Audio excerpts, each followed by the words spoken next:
놀이터에서 사고가 있었습니다. 경북 경산에서 네. 철제 흔들 의자가 이제 뿌리째 뽑혀서 쓰러졌고 안타깝게도 12살 어린이가 희생됐습니다. 이거 원인이 뭐라고 보세요? 정말 이건 정말 안타깝습니다. 똑같은 사고거든요. 예. 지금 엊그저께 있었던 뭐 에스컬레이터 하기나, 왜냐하면 지금 이미 설치가 잘못됐고요. 설치가 잘못됐더라도 지금 점검하도록 돼 있어요. 예. 근데 점검도 잘못됐고, 그래서 저는 총체적인 잘못이라고 봅니다. 잘못된 요인이라고 보고 있습니다. 예, 흔들 의자인데 네. 이게 의자만 흔들려야 되지 전체 그 구조물 자체가 흔들리면 안 되는 거죠. 근데 그렇습니다. 영상을 보면은 구조물 자체가 흔들리더라고요. 그러니까요. 지금 자세히 보면 어떻게 되냐면 예. 지금 흔들릴 수는 조금 있지 않습니까? 근데 예. 흔들리는 게 어떻게 되냐면 밑부분이 크랙이 갔어요.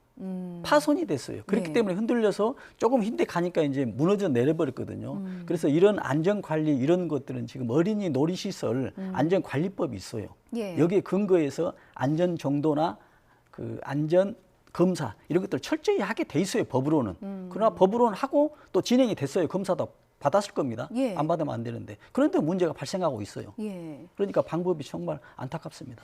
이게 어찌 보면은 이게 오래돼서 그런 거 아니냐라고 생각하실 수 있어서 말씀을 드리면 2020년 10월에 입주한 신축 아파트예요. 그러니까요. 그러니까 이제 3년 이제 막 3년 돼 가는 네. 아파트고 그럼 놀이터 자체가 조성이 된 지 얼마 안 됐다는 얘기인데 그렇습니다. 그렇다면 구조적인 문제로 그렇습니다. 저희가 문제를 좀 생각해 볼 수 있는 겁니까? 그렇습니다. 지금 이 설치하게 되면 설치 검사를 받아요. 예. 이게 제대로 설치돼 있는지, 건강한 어린이 놀이 시설인지. 그런 다음에 2년이 지나면 또 한번 정기적인 검사를 받아요. 예. 그러면 말씀하신 대로 2000년도에 설치돼 있으니까 그때 설치 검사 받아서 오케이가 됐었겠죠.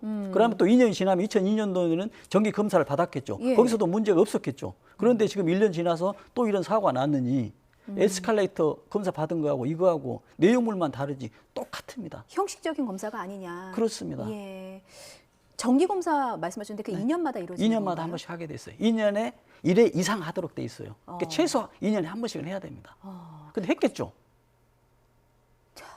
어떻게 보면 아파트 입주민들 그리고 피해 학생 부모의 네. 입장에서는 충분히 막을 수 있는 사고였을 텐데 어찌 보면 이게 어른들의 잘못이 아니냐 이렇게 그렇습니다. 생각하실 수 있을 것 같습니다. 아이들이 머무는 곳이고 그 어느 곳보다 안전 관리가 철저하게 잘 돼야만 하는 곳인데 이런 사고가 일어나서 너무나 안타깝고요. 앞으로 이런 똑같은 사고를 막기 위해서는 그러면 형식적인 점검 말고 어떤 구체적인 대책들이 좀 필요하겠습니까? 그러니까는 저는 이렇게 보고 있거든요. 지금 점검 업체가 점검을 받아요. 그런데 점검 업체가 기술 수준이 천차만별입니다. 예.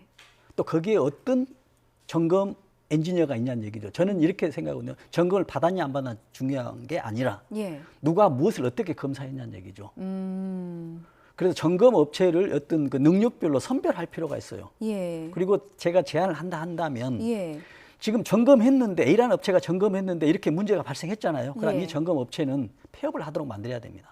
앞으로 할 수 있다. 이런 강력한 패널들을 해야만이 거기 주민들이나 우리 국민이 안전해질 수 있다라는 그런 것을 꼭 말씀드리고 싶습니다. 예, 국민의 안전, 특히 아이들의 안전과 관련해서는 타협의 여지는 없다. 그렇습니다. 좀 더 철저히 지금보다는 더 나은 형식의 점검을 좀 요하는 회장님의 말씀으로 좀 정리를 하겠습니다. 너무